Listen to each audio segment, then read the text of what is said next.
Il maîtrise la joute oratoire et l'art de persuader.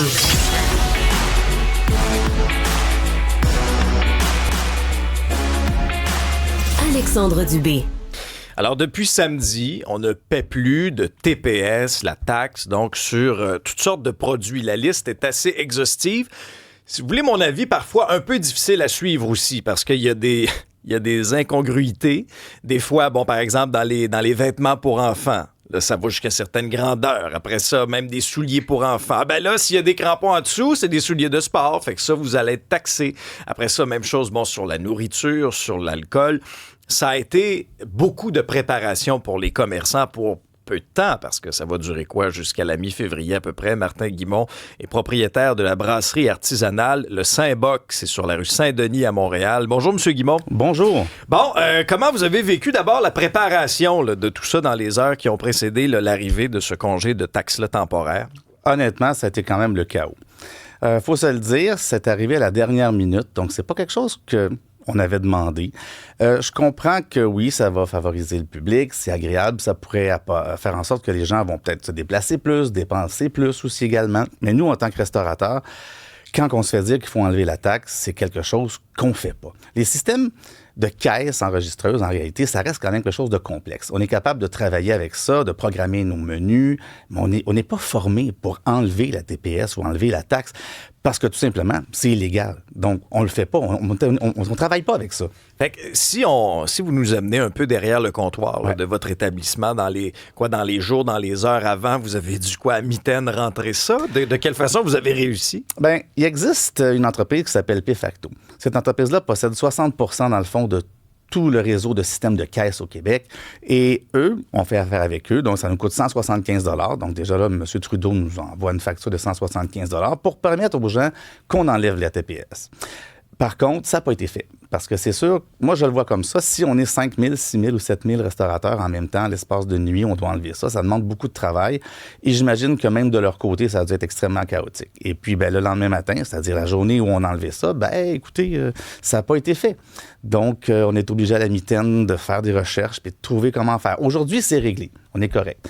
Mais je vous le dis honnêtement, est-ce que j'ai enlevé la TPS ou j'ai enlevé 5 % sur mes factures? Je pourrais pas vous le dire. Non, pour les clients, ça ne changera rien, mais pour moi, ça peut changer quelque chose. Parce que vous, comme commerçant, comme tenancier, est-ce que tout est détaxé ou il y a différents produits? Exemple, les ailes de poulet, vous allez payer de la taxe, mais pas chez bâtonnet de fromage. C'est-tu pointilleux à ce point-là? C'est pointilleux. Je donne un exemple. Si vous prenez une sangria et je vous la fais avec du vin, vous ne serez pas taxé. Mais si je prenais une sangria et que je mets, exemple, du rhum dedans, vous allez être taxé. Ah, mais pourtant, c'est de l'alcool les deux. Exact. Sauf que les produits qui contiennent de l'alcool fort... le pourcentage n'est pas pareil. Oui, sont taxables.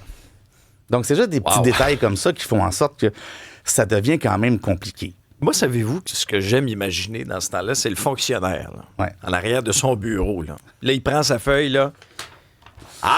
Le vin. Ben oui, le vin. Ceux qui boivent du rhum, on va y faire chier, c'est un moyen temps. On le mettra pas. Oui. Vous avez raison. Je comprends pas des fois leur logique. Et puis quand on pose des questions aux politiques... J'ai l'impression qu'ils ont de la difficulté à nous expliquer le détail du pourquoi de chaque item. Ce que tu es en train de dire, c'est si t'aimes pas la bière et t'aimes pas le vin, écoute, paye des taxes. C'est ça. Simple comme ça. Avec tes goûts de bourgeois, là, paye. Fait que je trouve que c'est quand même très aberrant, ce genre de situation-là. Puis c'est nous qui sommes pris un peu à expliquer au client qui va recevoir sa facture pourquoi est-ce qu'il va payer des taxes. Est-ce qu'il y en a en fin de semaine qui vous posaient des questions puis qui disaient, voyons, pourquoi j'ai des taxes là-dessus? Comment ça marche? Oui. Avez-vous dû gérer ça? On a dû gérer ça. On a dû gérer des gens qui nous ont dit comment ça se fait que les taxes sont pas enlevées. Écoutez, on est désolé, on est en train de travailler là-dessus.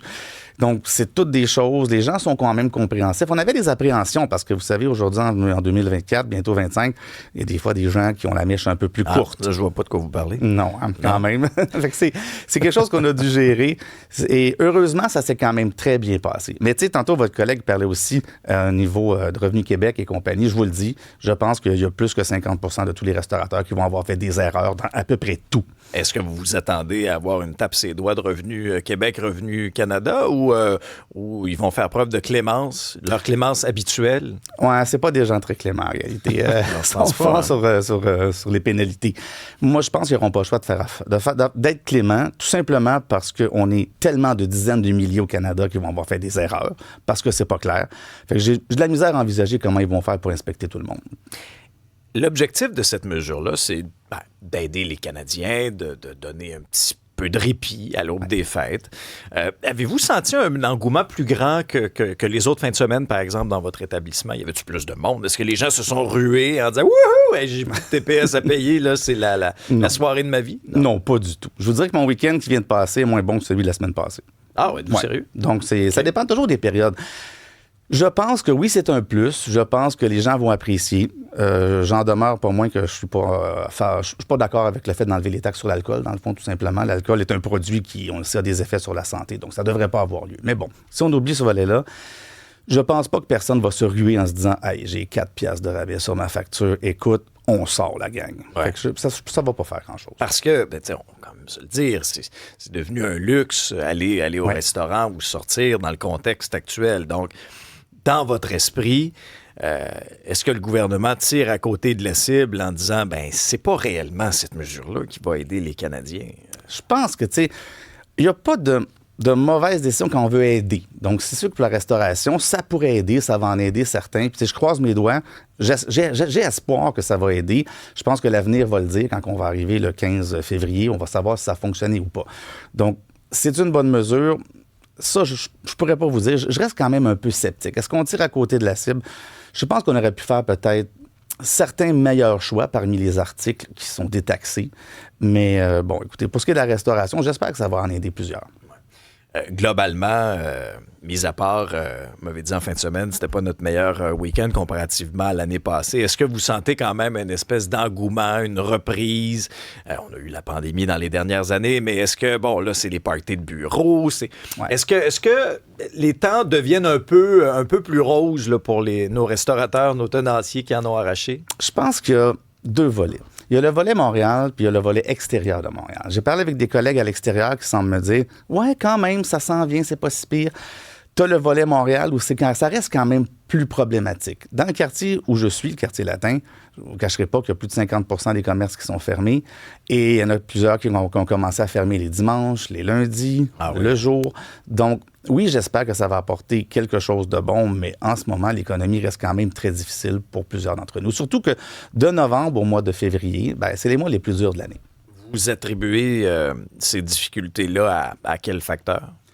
On ne se le cachera pas non plus que ce qui se passe avec la Ville de Montréal, avec le manque de stationnement, le nombre grandissant de pistes cyclables, le stationnement qui finit à 23 heures et puis qui est payant, c'est toutes des mesures qui nuisent au restaurant. Ça vous a fait mal, ça, le stationnement, là, en ce qui concerne le changement. Ça, je me rappelle, moi, j'avais décrié ça à l'époque, là, que les parcomètres allaient être en vigueur beaucoup plus tôt. Ça, vous l'avez senti dans votre clientèle? Ça a été un effet direct. Immédiatement, j'avais déjà un 5% de moins de vente. 5%? C'est quand même beaucoup, là, parce que les gens, ils se disent, écoute, ça coûte cher. Puis on ne parlera pas des travaux, là. Il y a des travaux à l'infini dans notre quartier. Donc, ça doit faire 8 ans, je pense, qu'on est en travaux. Ouais. Faut quasiment budgéter une contravention de 90 pièces sur notre, sur notre budget quand on sort. Oui, aller prendre un stationnement intérieur. Mais tu sais, j'espère que ce 5%-là va quand même avoir une mesure positive. Je reste confiant, j'espère bien. Et puis, si ça peut aider les gens à sortir, écoutez, moi, je vous dis juste, encouragez vos restaurateurs. Si c'est important, vous avez bien raison. Martin Guimond, vous êtes propriétaire de la brasserie artisanale Saint-Boc. On va le rappeler, vous êtes sur Saint-Denis, à Montréal. On ira vous voir. Merci beaucoup. Un grand merci. Joyeuses fêtes.